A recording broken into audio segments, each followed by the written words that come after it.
안녕하세요. 오늘도 사연 살롱을 찾아주셔서 감사합니다. 40대의 나이로 늑장 임산부가 된 정미현이라고 해요.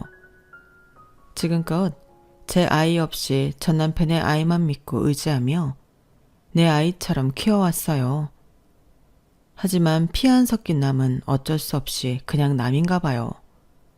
끝까지 절 진짜 엄마 대접 안 해주더군요. 그냥 남처럼 냉랭하게만 대했으면 이런 말까지 안 하지만 그놈의 자식 때문에 제가 받은 스트레스며 생고생 생각하면 자다가도 눈물이 날 정도예요.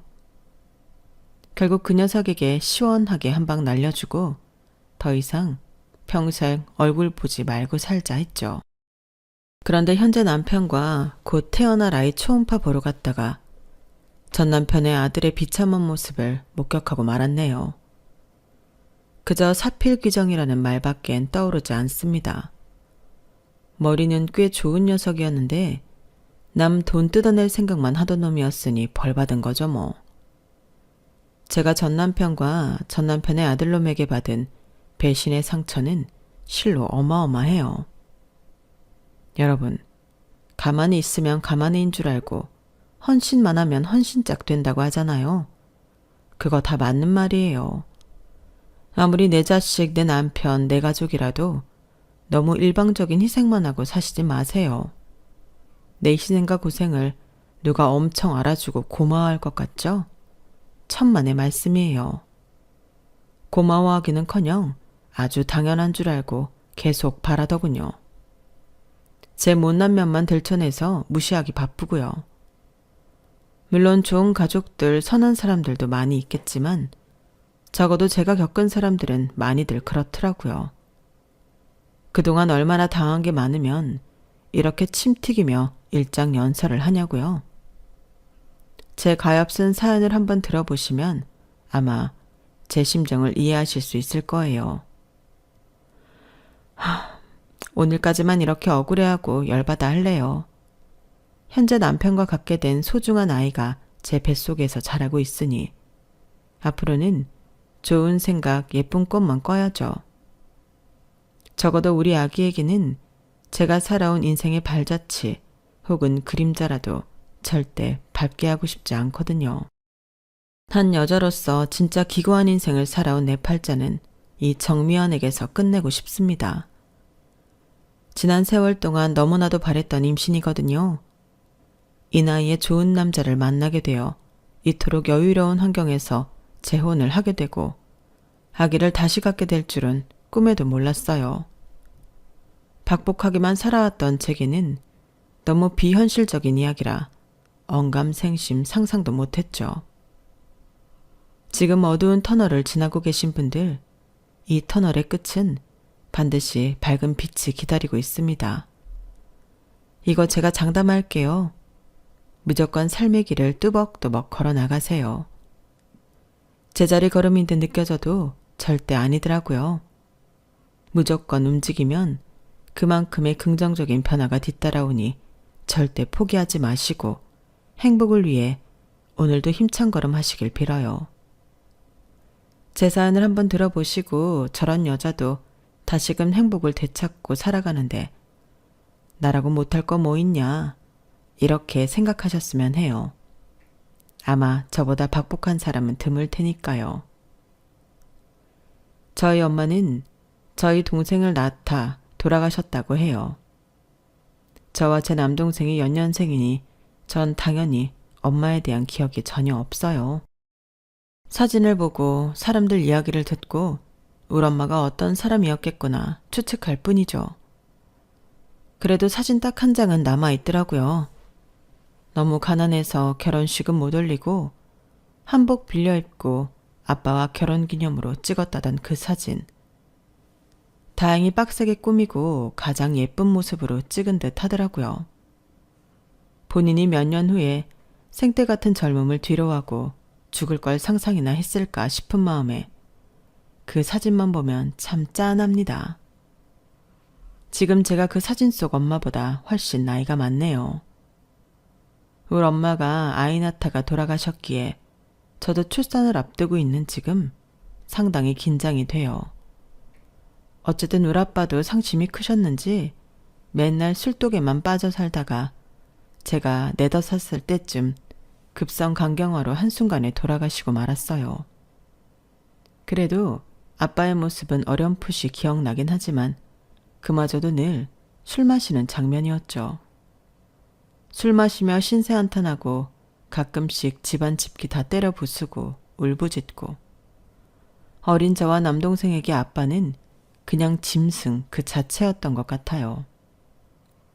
술주정 부릴 때면 사람이 아닌 것 같았죠. 할머니가 한 집에 살면서 저희 남매와 아빠를 돌봐주고 계셨는데 아빠의 엄마인 할머니마저 이렇게 말할 정도였어요. 저렇게 지랄하는 건 빨리 되져야 하는데 왜 착한 며느리는 빨리 데려가고 저 새끼는 맨날 술 처먹고 깽판 부리는데도 안 데려가는 거야. 아휴 이놈아, 얼마 있지도 않은 살림 그렇게 때려 부술 거면 그냥 되져라 되져. 애들이 불쌍하지도 않으냐? 이렇게 말씀하시던 할머니였지만 정작 아빠가 간경화로 진짜 돌아가심이 너무 슬퍼하시면서 시름시름 앓더군요. 지금 생각해보면 참 당연하죠. 하나뿐인 아들이 갑자기 죽어버렸으니까요.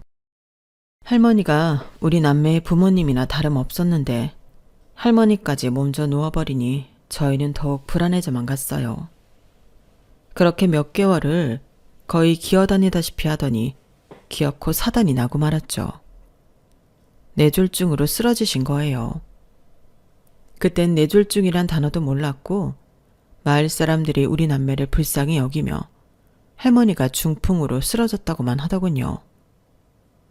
모든 주민들이 정말 찢어지게 가난한 바닷가 마을이었는데 다들 생업에 바쁜 와중에도 저희 집을 많이 도와주셨어요. 그도 그럴 것이 초등학교 4학년, 3학년 남매가 할머니의 병간호를 도맡아 해야 했으니까요.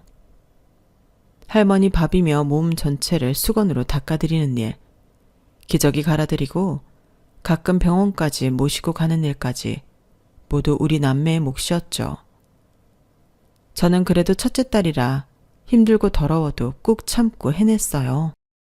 그런데 제 남동생 현수는 할머니 간호하는 게 힘에 부쳐서 눈물까지 뚝뚝 흘릴 때가 많았죠. 누나, 우린 왜 이렇게 살아야 해?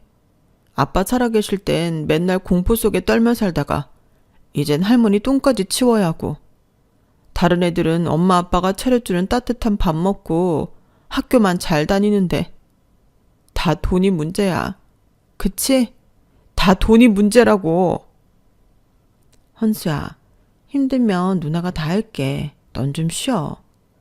돈 하면 뭐 하늘에서 떨어지니. 나도 하늘이면 세상에다 억울하다고 아무리 울부짖으며 호소해봤자 나아지는 게 없더라고. 그냥 받아들이고 하루하루 열심히 살아보자. 어? 누나로서 해줄 수 있는 게 없어서 미안해.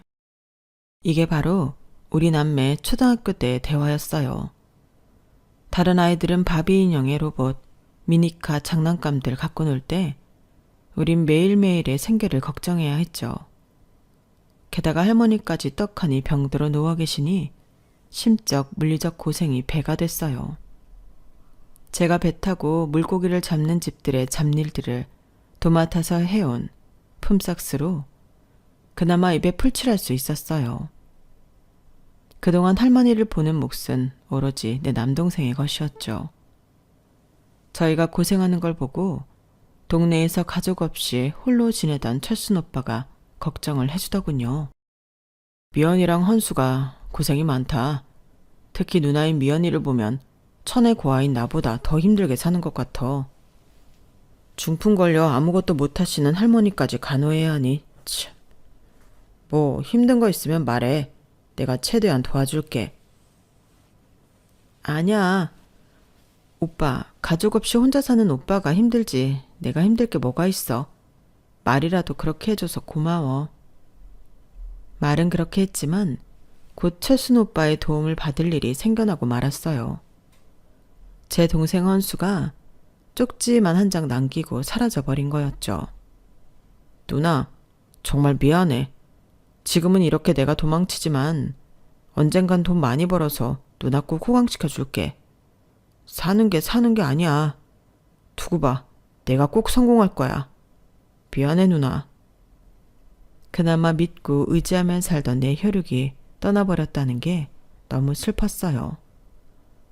무슨 도움이든 주겠다던 철순 오빠를 찾아가서 울며 불며 하소연할 수밖에 없었죠.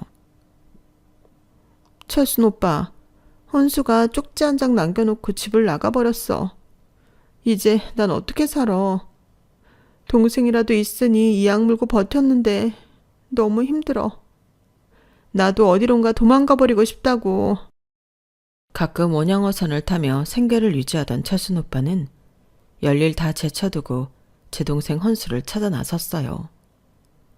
하지만 그때만 해도 핸드폰도 잘 없던 시절이라 사람 찾기가 너무 힘들었죠. 그렇게 전 혼자가 되었어요. 겨우 입학해서 다니던 중학교도 때려치웠어요. 공부하러 학교 갈 시간에 단 100원이라도 더 버는 게 중요했거든요. 아무리 정성 들여 간호해도 할머니는 나아질 기세를 보이지 않았어요. 그렇게 하루하루 도장 깨기 하는 기분으로 처절하게 버티고 또 버텼어요. 어느덧 5, 6년이 흐르고 제가 20살 생일이 되던 날 할머니는 밤중에 돌아가시고 말았어요. 어촌 마을에 동네 분들이 다들 그러더군요. 아이고야 미연아 진짜 고생 많았다. 손녀딸로서 네 할 도리 다 했어. 이제 너도 성인이 됐으니 다 잊고 네 인생 살아. 네가 하고 싶은 거 마음껏 하면서 편히 살거라. 하지만 전 아무 대답도 할 수 없었어요. 지금껏 할머니 곁에서 병수발 들며 할머니 죽 먹이고 수건으로 온몸 닦아드리고 똥 치우고 오줌 치우고 학교도 때려치우고 돈 벌기 위해 갖은 노력하던 그 모습이 제 인생이었기 때문이죠. 저한테 그 밖의 생활은 아예 존재하지 않았어요.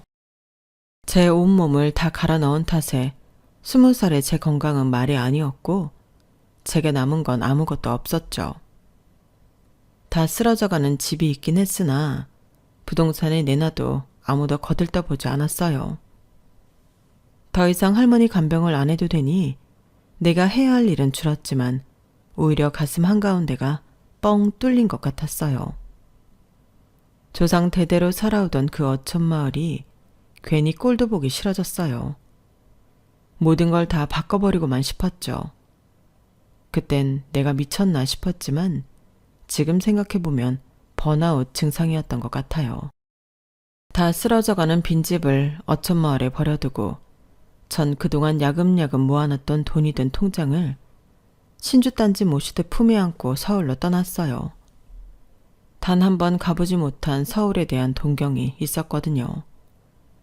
서울로 가면 뭔가 성공해서 떵떵거리며 살 수 있을 것만 같았어요. 큰 돈 벌어온다던 제 동생 헌수도 만날 수 있을 것만 같았죠.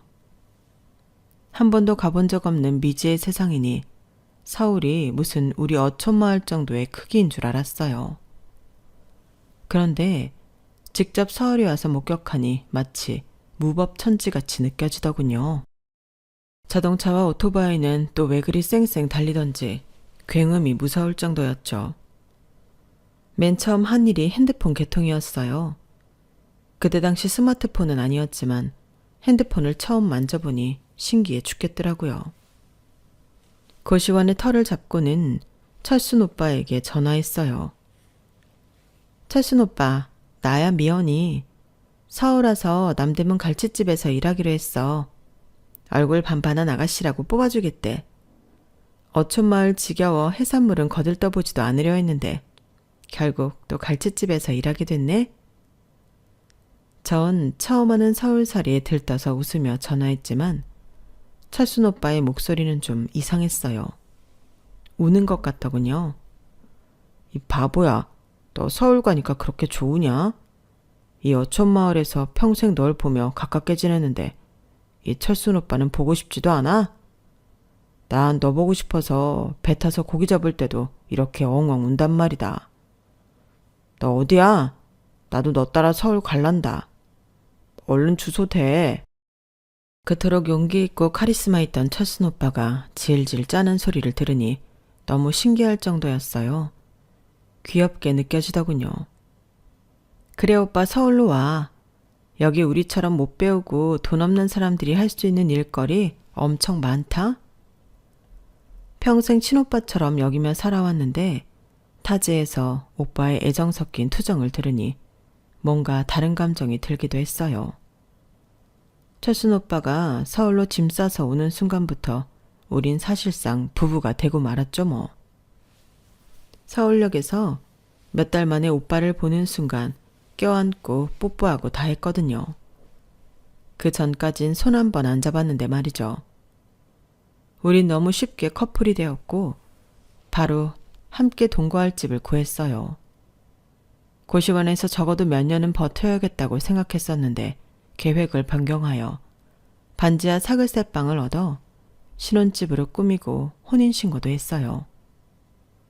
저희처럼 마파람에 개눈 감추듯 결혼한 사람은 별로 없을 거예요.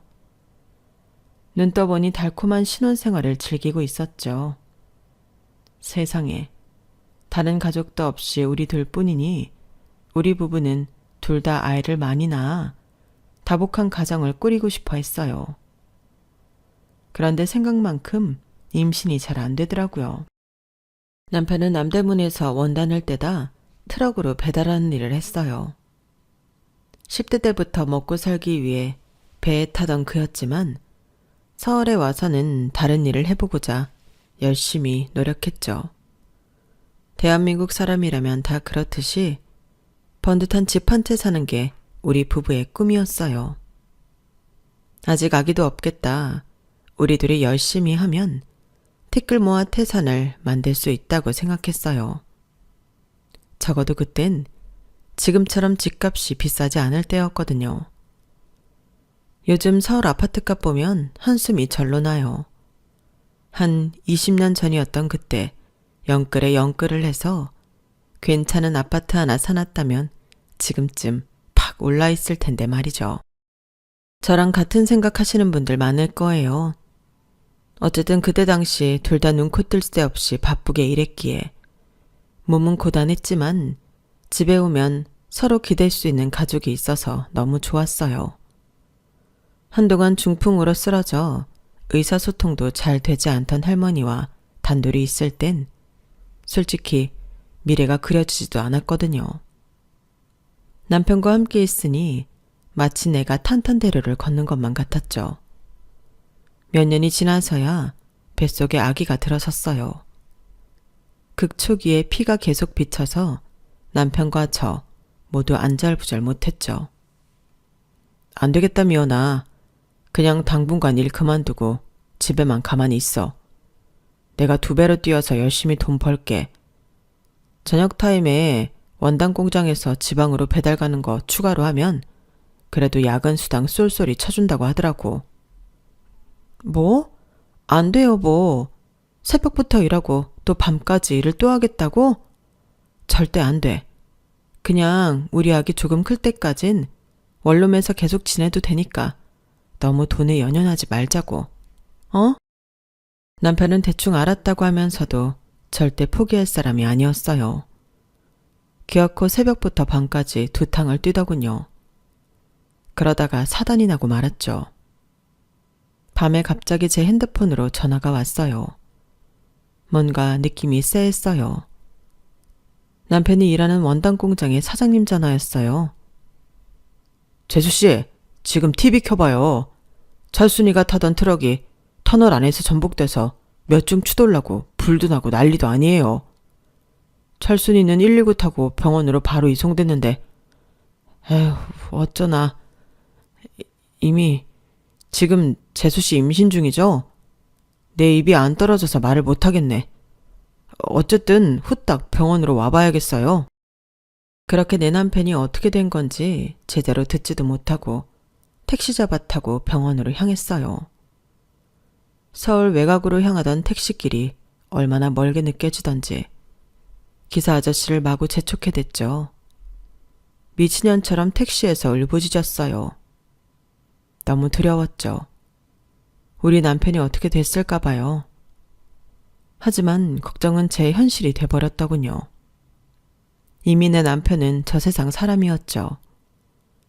남편의 시신을 부여잡고 엉엉 울고 있는데 뒤에서 응급실 간호사가 다급히 제게 말을 건넸어요. 저 죄송한데 지금 하혈을 너무 많이 하고 계세요. 혹시 임신이라도 하셨을까요?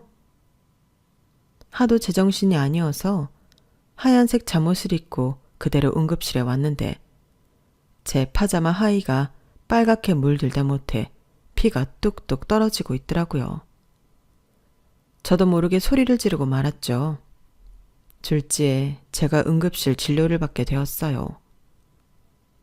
저 초기 임산부예요. 우리 아이 좀 살려주세요. 의사에 의해 긴급히 확인을 해봤지만 이미 아이는 유산되고 난 후였어요. 그 전부터도 안 좋긴 했는데 워낙 큰 충격을 받았으니 제 자궁에 탁 붙어 있을 수 없었겠죠. 그날 그 응급실에서 뱃속의 아이와 남편까지 모두 잃고 또다시 혼자가 되었네요. 장례는커녕 남편을 화장하여 유골함 하나 덜렁 들고 집으로 돌아오는데 그 길이 구만리처럼 느껴졌어요. 한쪽 다리에 100kg씩 쇳덩이를 짊어진 것처럼 무거웠죠. 그게 그때 당시 제가 느끼던 삶의 무게였어요. 그놈의 돈이 뭔지 참으로 무서운 놈이었죠. 사실 웬 음주운전 트럭 기사가 술 처먹고 터널 안에서 역주행해서 내 남편이 사망한 거지만 모든 게 돈 때문인 것만 같았어요. 돈만 넉넉했어도 남편이 저녁 6시까지만 일하고 집에 퇴근하여 나랑 저녁 먹으며 하하호호 즐겁게 쉴 수 있었을 텐데 돈 조금 더 벌겠다고 또 일하러 나가서 그렇게 된 게 황망했죠. 그토록 왼수 같은 돈이었지만 다시금 제가 100% 벌어야 했어요. 누가 날 위해 쌀 한 톨 주는 사람이 없었으니까요. 대체 내 사주팔자가 어떻게 된 건지 다시금 혼자가 되었으니 미치고 환장할 노릇이었죠.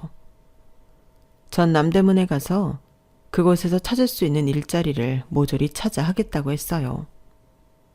미친 듯이 일하지 않고 몸이 조금이라도 편한 순간이 오면 남편이 너무 보고 싶었거든요. 일부러 몸을 혹사하고 갈아 넣었죠.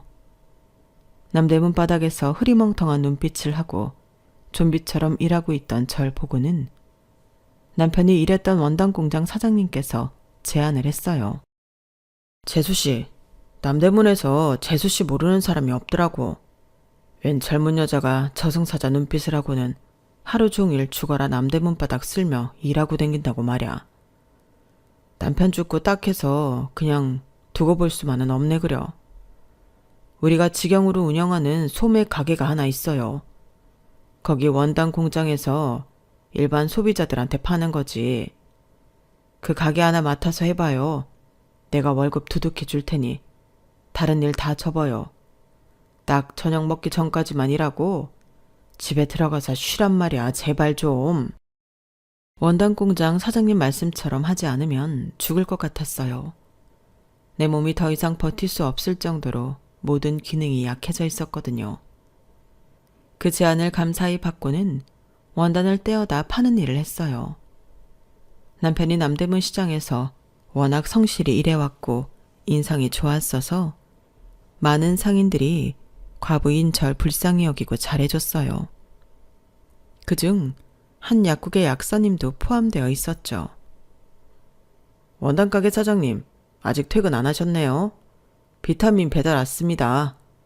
잠시 가게 들어가도 될까요? 어머, 약사님 안녕하세요. 저 비타민 배달시킨 적 없는데요. 근데 약도 배달이 되나요? 농담이고요. 그냥 미연 씨 얼굴 한 번 더 보고 싶어서 왔네요. 저번에 소화가 잘 안 된다고 소화제 사러 오셨잖아요. 이젠 괜찮으세요? 미연 씨만 보면 예전 제 모습 보는 것 같아서 안쓰러워서 하나라도 더 챙겨주고 싶네요. 저도 와이프랑 사별하고 진짜 힘들어서 살이 49kg까지 빠진 적이 있었거든요. 남자 몸이 49kg라니 해골이 따로 없었죠. 저 가끔 이렇게 찾아와서 수다 떨어도 될까요? 신입 알바 약사를 한 명 들여서 시간이 좀 나는데. 남대문에서 꽤 오래 약국을 운영했던 이민혁 약사의 개인적인 이야기를 듣는 건 처음이었어요. 제가 남편과 사별한 건 남대문 시장 사람들 다 아는 사실이었지만요. 그 약사는 웬일인지 우리 가게 원단을 사가는 일이 잦았어요. 집에 미싱이 있어서 원단으로 이것저것 만들어보고 있습니다. 제 취미예요. 전 그 말을 믿고 단골이 한 명 더 생긴 것에만 좋아라 했죠. 나중에 알고 보니 그게 다 절 꼬시기 위한 작전이었더군요. 그는 집에 미신 자체가 없었으며 우리 집에서 사갖고 간 원단을 산처럼 쌓아놨더라고요. 어쨌든 그 호레비 약사는 제가 마음에 들었는지 어느 순간부터 강하게 대시해왔어요. 하도 제가 목석같이 안 넘어가니까 돌직구로 사랑 고백을 하더군요. 난 미연 씨 너무 마음에 들고 사귀고 싶고 실은 결혼까지 하고 싶어요. 약국에 있으면서도 건너편 미연 씨네 원단 가게에만 눈이 가네요. 일에 집중이 안 될 정도라니까요. 제가 나이가 많고 호래비에 10살짜리 아들이 하나 있긴 하지만 딸 좀 예쁘게 봐주면 안 될까요? 우리 아들 진짜 착해요. 아마 미연 씨가 나와 결혼해서 엄마가 되어준다면 아주 잘 따를 거예요. 그 녀석 천사가 따로 없다니까요. 남편이 이미 몇 년 전에 죽었음에도 불구하고 다른 남자를 만난다는 것이 왜 이리 죄책감이 들던지 마치 바람이라도 피우는 기분이 들더군요. 아마 20대라 더 그랬던 것 같아요. 그래도 키 크고 하얀 약사 가운을 입은 멋진 남자가 날 좋다고 하니 나도 싫지만은 않았어요. 하도 아들 얘기를 많이 해서 마치 몇 번 만나본 것 같은 느낌이 들 정도였어요. 하지만 실제로 아들과 만나게 해주진 않더라고요. 우리가 재혼을 하게 되면 어차피 함께 살아야 하니 그때 가서 잘 돌봐주면 될 것 같다면서 말이죠. 아직 사춘기도 오지 않은 10살짜리 남자아이니 크게 부담 갖진 않았어요. 남친이 된 약사와 저는 1년 정도 만난 뒤 재혼식을 올리게 되었어요. 우리끼리 아주 조촐하게 말이죠. 그리고는 남편의 아들인 성준이가 있었기에 신혼여행도 못 가고 바로 살림을 합쳤어요. 그때 처음 성준이를 만나게 되었죠. 그 아이의 적대적인 눈빛을 아직도 잊을 수가 없네요. 아줌마, 우리 아빠가 약사니까 결혼한 거지? 아줌마는 대학이나 나왔어? 뭐 시장에서 장사한다며. 공부도 못했겠구만. 참, 우리 아빠는 내 거야. 나한테서 뺏어가려고 덤비지 말라고. 내가 다 물리쳐버릴 거야. 지금까지 여자 아줌마들 물리친 것처럼 말이야. 뭐? 아줌마들이라고? 순간 재혼한 남편이 카사노바처럼 느껴지더라고요. 자기야, 여러 여자들을 집에 데려왔던 거야 그동안? 그랬더니 남편이 화들짝 놀라며 빠르게 수습했어요. 아유 이 녀석이 머리가 점점 커지면서 거짓말이 늘었네. 당신도 참 10살짜리의 말을 어떻게 다 믿어. 내가 무슨 여자가 있었겠어. 나 같은 나이 많은 호래비가 말야. 실제로 남편과 저는 나이 차이가 아주 많이 나는 편이었어요. 거의 20년 차이가 났죠. 남편은 그때 당시 치고 좀 늦은 나이에 아들을 낳았기에 그 아들에 대한 사랑이 엄청났어요. 재혼하기 전에는 세상에 저뿐인 것 마냥 잘해줬지만 재혼 후에는 당연히 본인 아들만 챙기더군요. 그래서 더더욱 남편의 아이를 빨리 갖고 싶었어요. 저도 제 편을 만들고 싶었나 봐요. 남편과의 사이에서 아이를 낳으면 남편이 저한테도 신경을 좀 써줄 거라는 헛된 망상이 있었죠. 그런데 정말 임신이 어렵더라고요. 매년간 정신적 스트레스가 엄청났죠. 지방에 용하다는 한의원에 텐트 치고 기다렸다가 약을 지어 먹기도 했어요. 아휴, 오죽하면 꽤 큰 돈을 써서 굿까지 한 판 버렸다니까요. 그만큼 임신에 대한 열망이 컸어요. 자연 임신이 그렇게 잘 안 되자 시험관이나 인공수정도 고려해서 남편과 상의했지만 남편은 그렇게까지 하고 싶지는 않다고 하더군요. 그리고는 불임에 대해 맨날 재탄만 해댔어요. 아니, 여자가 대체 몸간수를 어떻게 했길래 젊은 나이에 이렇게도 임신이 안 되는 거야. 그건 자기 자궁밭이 안 좋은 거야. 우리 성준이 봐봐. 얼마나 건강하고 잘생기게 태어났어. 내 씨앗 품종이 좋다는 건 이미 증명됐잖아. 아기가 안 생기는 건 다 당신 탓이라고. 그래놓고 괜히 난임병원 같은 데 가서 헛짓거리할 생각하지 말어. 뭐? 헛짓거리? 내가 당신과의 사이에서 아이를 갖고 싶다는데 헛짓거리야? 내가 어디 가서 바람이라도 펴서 아이 가져온대? 진짜 어이가 없네. 요즘 인공수정이며 시험관이며 많이들 하는데 왜 당신은 협조 안 하는 거야? 연애할 땐 내 얼굴만 쳐다보더니 이젠 말할 때조차 내 눈을 안 보네. 이미 잡은 물고기에 밥 안 준다 이거야? 당신이나 헛짓거리 하지 말고 살아. 왜 멀쩡하던 약국 때려치고 사업하겠다고 이 난리야? 맞아요. 제가 더 열받았던 부분이 바로 그거였어요. 남편은 남대문에서 나름 영업 잘 되던 약국을 하루아침에 때려치고 갑자기 제약회사를 차리겠다고 하더군요. 아기 갖는데도 협조 안 해줘. 자기 사업한다며 돈은 돈대로 다 쓸어가. 남편의 아들인 성준이는 새엄마인 제게 여전히 아줌마라고 부르며 무시하기 일쑤야. 정말 내 맘대로 되는 건 아무것도 없더군요. 전 남편과 짧았던 신혼생활 동안 너무 큰 사랑을 받고 따뜻하고 다정하게 지냈기에 전 결혼하면 다 그렇게 사는 줄 알았어요. 남자는 다 그렇게 다정한 게 아니라는 걸 그때 깨달았죠. 전 아직 30대의 나이밖에 안 됐는데도 우울증 약을 달고 살았고 사는 게 아니었어요. 그러다가 제 생활이 크게 달라지는 시점이 왔어요. 그게 긍정적인 변화였으면 얼마나 좋았을까요? 하지만 반대로 완전히 나락으로 빠지는 시점이었죠. 남편이 야심차게 벌여놓았던 제약 사업이 크게 망해버렸어요. 집안엔 빨간 딱지가 덕지덕지 붙어버렸고 모든 게 다 빚으로 남게 되었어요. 그동안 진짜 죽을 힘을 다해 모아놓았던 돈이 한순간에 날아가 버렸죠.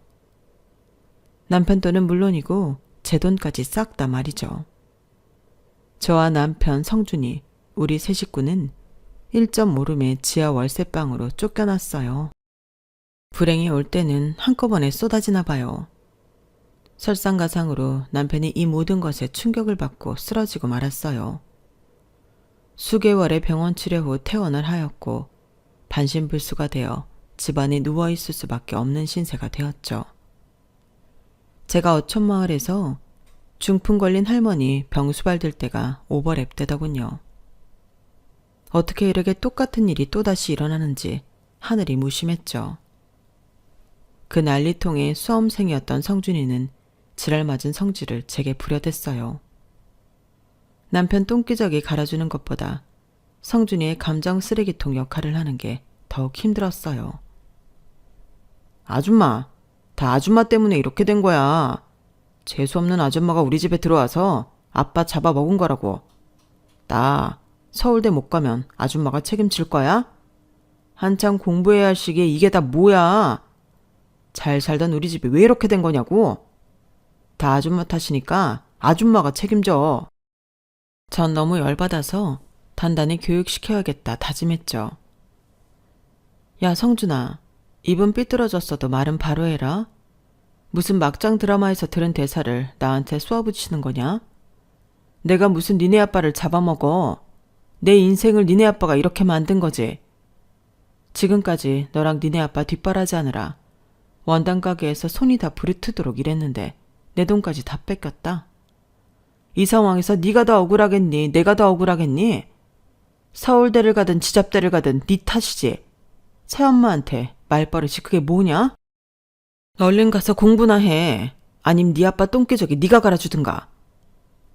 제 아빠가 자기를 그리도 애지중지 키워줬건만 자식 새끼 다 소용없다고 병거나 한번 제대로 하는 꼴을 못 봤네요. 머리는 좋았는지 서울대는 아니지만 나름 명문대 경영학과에 들어갔고 등록금까지 다 대줬어요. 뼈 빠지게 일해가면서 말이죠. 저도 참 바보 같죠? 그런데 그놈의 미운 정이 뭔지, 그놈 키울 때 지지고 볶으며 정이 들었는지 그래도 최대한 뒷바라지 해주고 싶은 마음이 들더군요. 남편이 반신불수가 되어 누워서도 늘 아들 걱정을 했거든요. 아주 노래를 불렀죠. 우리 착한 아들 성준이 끝까지 꼭 밀어줘. 염치 없지만 내가 간절히 부탁할게. 여느 때와 다름없는 멘트여서 별로 귀 기울여 듣지도 않았어요. 그런데 그 후로 남편 숨이 가빠지더니 끝내 숨이 끊어지고 말았죠. 너무 놀라서 심장이 두근거렸어요. 얼른 119를 불러 구급차를 타고 함께 가면서도 이 상황이 믿기지 않더군요. 내게 또 이런 일이 발생하다니 진짜 성준이 말처럼 내 운이 안 좋아서 남편들이 죽어나가는 건가 싶은 생각까지 들었어요. 그렇게 남편은 세상을 떠났어요. 장례를 치르고 집에 와서 남편의 유품을 정리하는데 창고에서 웬 노트 몇 권이 후두둑 떨어지더군요. 남편의 일기장이었죠. 펼쳐보고는 치가 떨리도록 분노가 일었어요. 몇 장만 봤는데도 열이 받아 눈물이 뚝뚝 떨어졌어요.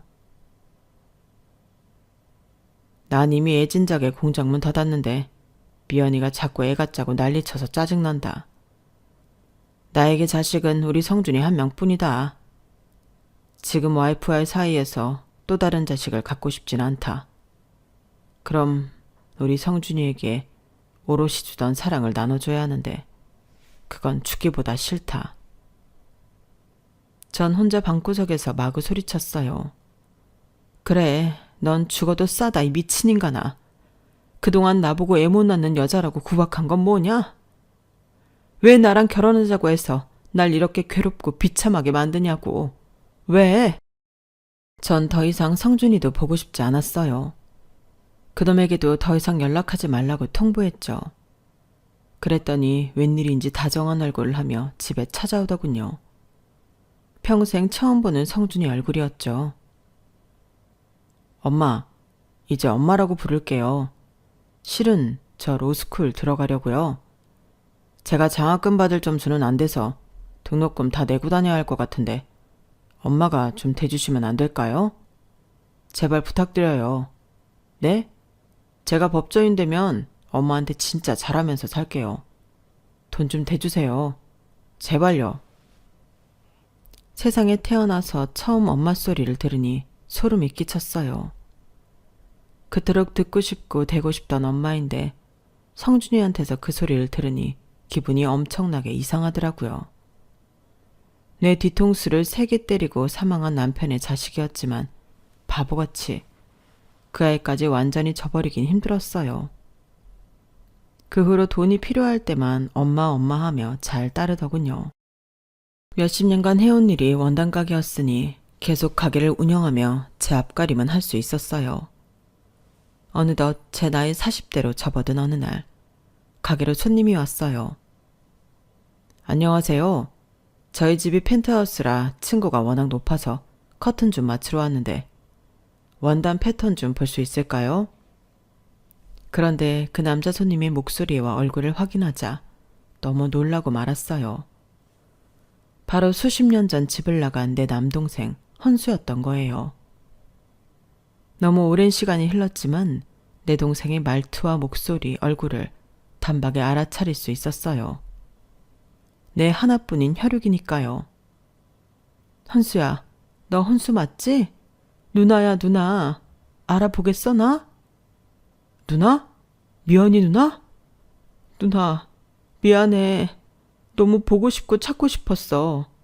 캐나다에서 계속 살다가 서울에 와서 이잡듯이 누나를 찾아다녔는데 도대체 흔적조차 찾을 수 없었는데. 정말 미안해. 내가 그렇게 집 나와버려서 할머니랑 누나 내팽개치고 가출해서 정말 미안해. 괜찮아. 누난 다 이해해. 사람만 있으면 됐어. 건강하지? 그럼 됐어. 고마워. 날 찾아줘서. 내 남동생 헌수는 아주 대단한 사업가가 돼 있었어요. 내 동생이 그렇게 똑똑한 줄 몰랐는데 무슨 투자회사인지 M&A인지를 설립해서 성공적으로 운영하고 있더군요. 동생이 무슨 일을 하는지 무식한 저로서는 잘 이해할 수 없었지만 보통 부자가 된 게 아니었어요. 최소 몇백억 부자는 되었더라고요. 어쨌든 어촌마을에서 무작정 상경했는데 너무 운이 좋게도 하는 일마다 술술 잘 풀렸고 똘똘한 제 남동생을 본 캐나다 사업가가 후원을 해줘서 캐나다까지 공부할 수 있었다더군요. 전 남동생과 원단 가게에서 밤새 얘기했어요. 누추한 반지하 전셋방인 우리 집은 차마 보여줄 수 없었기 때문이죠. 대신 제가 힘들게 살아온 이야기를 다 털어놨더니 고맙게도 동생이 그러더군요. 누나, 내가 이렇게 성공할 수 있었던 건 다 누나 덕분이야. 내가 이 약물고 성공해서 누나 꼭 호강시켜주고 싶었거든. 내가 죽기 전까지 누나를 못 찾으면 어쩌나 엄청 초조했는데 너무 다행이야. 누나한테 돈 다 줄 거야. 이 돈 다 쓰고 살아 누나. 이거 내 돈 아냐. 누나 돈이야. 말만으로 너무 고마웠어요. 저한테 왔던 온갖 불행이 반대급으로 남동생한테 큰 행운으로 돌아간 것 같이 느껴졌어요. 그래, 네가 이렇게 잘 살게 되어 좋다. 난 그걸로 만족해. 내가 가족이 있니 자식이 있니? 나도 너뿐이다. 우리 다시는 헤어지지 말고 연락하며 지내자. 남동생은 말로만 그런 게 아니었어요. 진짜 그 이후로 제게 물심양면 지원을 해줬어요. 그런데 이상하게도 그 모든 게 익숙치가 않았어요. 남동생이 제 앞으로 서울 시내에 건물을 하나 넘겨줬어요. 누나, 이 빌딩 맨 위층에 살림집이 있으니 거기에 살면서 월세 받고 편하게 지내. 이제 고생스런 일 그만하고 말야. 하지만 곧바로 이사 가는 게 뭔가 어색했어요. 게다가 홀로 살고 있으니 70평에 방 4개짜리 거처는 필요 없다고 생각했죠. 그렇게 평생 돈덩거리며 돈을 쫓아왔는데 막상 큰 돈이 주어지니 어떻게 써야 할지 감도 안 오더라고요. 일단 하던 일을 계속하며 있던 집에서 계속 살았어요. 그때쯤 성준이가 찾아와서 결혼을 하겠다고 돈을 좀 보태달라더군요. 역시나 돈 달랄 때만 다정한 녀석이었죠. 엄마, 그동안 돈 좀 모아두셨죠? 저 결혼해야 하니 돈 좀 보태주세요. 엄마 알뜰하니 돈 좀 있으실 거 아니에요. 와이프 될 사람 뱃속에 쌍둥이가 자라고 있어요. 제발요. 속도 위반까지 해서 빠르게 결혼해야 한다던 그 녀석은 결혼식도 안 올리고 혼인신고만 한다더군요. 쌍둥이까지 임신했다는 소리에 돈을 안 내어줄 수가 없었어요. 게다가 제 남동생의 도움으로 저의 경제 상황이 180도 달라졌으니 성준이에게 꽤 큰 돈을 쥐어줬죠. 며느리 얼굴 한번 보여달래도 잘 안 보여주다가 애 낳고 돌잔치 때 처음으로 볼 수 있었어요. 돌잔치에 제 남동생도 불렀어요. 부자답게 아주 큰 금액으로 축의를 준비했다고 하더라고요. 그런데 남동생이 제 며느리를 보더니 화들짝 놀랐어요. 그리고는 뒤에서 살짝 제게 기뜸해줬어요. 누나, 저 여자애가 누나의 며느리란 말이야? 아, 이런 큰일 난데. 캐나다 교포 사이가 좁아서 한 다리 건너면 다 아는 사이인데 저 여자, 이 남자 저 남자 후리고 다니던 여자애였어. 저 여자네 가족들도 순 사기꾼이라고. 얼마 전에 한국으로 다 들어갔다는 소문이 있던데 아마 여기서도 가만히 있지 못하고 분명 사기치고 돌아다닐 거야. 개벌은 남 못 주지. 암. 누나한테도 해를 끼칠지 모르니 내가 뒷조사를 좀 해볼게. 일단 아무 말 말고 있어봐. 몇 주 남동생으로부터 며느리와 그쪽 집안에 대한 충격적인 사실들을 듣게 되었어요. 이 일을 성준이도 알고도 있는지 몰라서 집으로 불렀어요. 그 아이는 역시나 이번에 또 돈 얘기를 먼저 꺼내더군요. 본인이 장인장모와 함께 사업을 진행 중이라면서 자기 주변 법조인들까지 싹 다 모집했다더라고요. 결국 내 돈까지 사업에 투자시킬 목적으로 온 거였어요. 내 앞에서 일장연설을 하더니 성준이는 잠깐 마당으로 나가 담배를 피며 며느리와 통화를 했어요. 대체 무슨 소리를 하나 몰래 엿들었죠. 우리 엄마 무식해서 사업 얘기 하나도 못 알아먹어. 뭐? 여행 같이 가자고 해서 투자하라고 꼬시라고? 에이, 엄마는 촌스러우니까 여행 데리고 가지 말자. 아무리 비싼 리조트 가도 폼이 안 나는 여자야. 돈 좀 뽑아먹으려고 왔더니만 미동조차 없네. 가방 짧은 사람들이 다 그렇지 뭐. 전 그 말을 듣는 순간 피가 거꾸로 솟았어요. 남들이 듣기에는 별거 아닐 수 있지만 내 친아들도 아닌 그 아이를 위해서 지난 20년간 쎄 빠지게 일해온 젊은 날이 주마등처럼 스쳐 지나갔기 때문이에요. 억울하고 또 억울했죠. 분노하면서 그 새끼한테 네가 알고 있는 걸 다 까발렸어요. 야, 이 새끼야, 정신 차려 이놈아. 변호사면 똑똑한 줄 알았더니 너 순 바보구나. 캐나다에서 성공한 사업가인 내 남동생이 그러더라. 니네 처가 개판이라고. 사기꾼들이라고 말이야. 네 와이프도 한인들 사이에서 별명이 걸레짝이라더라. 뒤를 캐봤더니 쌍둥이 애들도 아마 네 애가 아닐 가능성이 있다지? 지금까지도 내 언념이 따로 있다면서 말이야. 나처럼 남의 아이 키워서 뒤통수 맞지 않으려면 DNA 검사라도 해보려무나. 참, 사업? 니까짓 게 사업을 벌인다고? 그것도 다 사기라던데? 어쩌냐? 니네 법조인 동료들한테서 이미 돈 다 투자 받았다며. 네가 법조계에 더 이상 발붙이고 살 수는 없어 보인다. 넌 니네 처갓집으로부터 이용당한 거야. 활용할 가치가 없으면 팽당할 거고 말이야. 성준이는 전화기를 떨어뜨릴 만큼 놀라며 황당해 하더군요. 엄마, 아니 아줌마, 당신이 뭔데 내 처가랑 와이프에 대해 그렇게 짓거려? 학교도 제대로 못 나온 당신이 뭘 안다고. 나 똑똑한 변호사야. 그리고 아줌마 남동생이 캐나다에서 뭐? 사업? 참, 뭐 캐나다에서도 원단이나 떼다 팔았나 보지? 뭐? 이 멍청한 놈아. 널 구해주려 말해준 거야. 저 서초동에 로펌들 더덕더덕 빌붙어있는 빌딩 아냐? 그거 내 건물이다.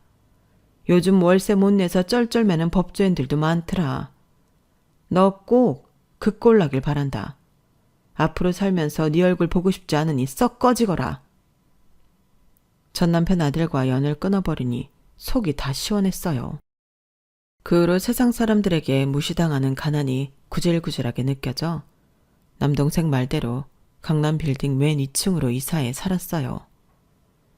빌딩에서 나오는 월세 받으며 아무 일 안 하고 취미 생활이나 하면서 행복하게 살았어요. 남동생은 본인만 가족 꾸리면서 사는 게 미안하다고 더 늦기 전에 제가 재혼했으면 좋겠다고 하더군요. 그러면서 정말 근사한 남자를 소개시켜줬어요. 50살 먹도록 싱글인 남자였죠. 남동생의 오랜 지인이라고 하니 믿을만 했어요. 캐나다에 오래 살았던 사람이라 한국말이 좀 서툴렀지만 그마저도 귀엽더군요. 우린 나이가 찰 대로 찬 노땅들이기에 몇 개월 사귀고 바로 혼인신고서에 도장 찍고 함께 살았어요. 제가 이미 40살이 넘은 시점이기에 임신은 언감생심, 꿈에도 안 꿨어요. 그런데 이럴 수가. 재혼한 지 딱 3개월 만에 자연 임신이 된 거 있죠. 너무 소중한 아이였어요. 자상한 남편은 산부인과에 처음부터 끝까지 함께 다녀줬어요. 개인 사업하는 남자라 시간적으로 융통성이 좀 있었거든요. 그날도 산부인과에 남편과 함께 다녀오는데 누가 제 발목을 턱 잡더군요. 저는 화들짝 놀랐어요. 곁에 있던 남편도 놀라서 그 사람의 몸뚱아리를 발로 차버렸죠. 대체 당신 누구야? 우리 와이프 임신한 몸인데 왜 발을 잡고 늘어지는 거야? 노숙자 같은 그 남자는 시꺼먼 얼굴을 쳐들고 절 바라보며 구걸했어요. 엄마, 저 돈 좀 주세요. 나 머리 다쳤어요.